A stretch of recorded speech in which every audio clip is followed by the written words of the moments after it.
മത്തായി എഴുതിയ സുവിശേഷം 5-ാം അധ്യായം 13-ാം വാക്യം. നിങ്ങൾ ഭൂമിയുടെ ഉപ്പാകുന്നു. ഉപ്പ് കാരമില്ലാതെ പോയാൽ അതിനെ എന്തോന്നുകൊണ്ട് രസം വരുത്താം?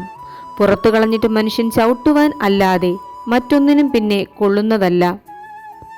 യേശുക്രിസ്തു തന്റെ പരസ്യ ശുശ്രൂഷ സമയത്ത് ജനങ്ങളോട് പറഞ്ഞ ഒരു ഉപമയാണിത്. ഇവിടെ ഉപ്പിന്റെ സ്വഭാവത്തെക്കുറിച്ചാണ് പറഞ്ഞിരിക്കുന്നത്. മനുഷ്യരെ ഉപ്പുമായി കർത്താവ് ഉപമിച്ചിരിക്കുകയാണ്.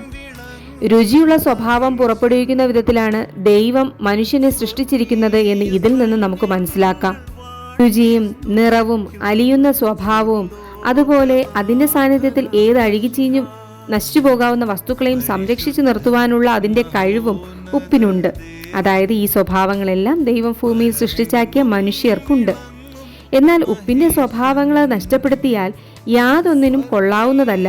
ഭൂമിക്ക് വളമായി പോലും ഉപയോഗിക്കുവാൻ കഴിയാതെ മനുഷ്യർക്ക് ചവിട്ടുവാൻ മാത്രമേ കൊള്ളുകയുള്ളൂ.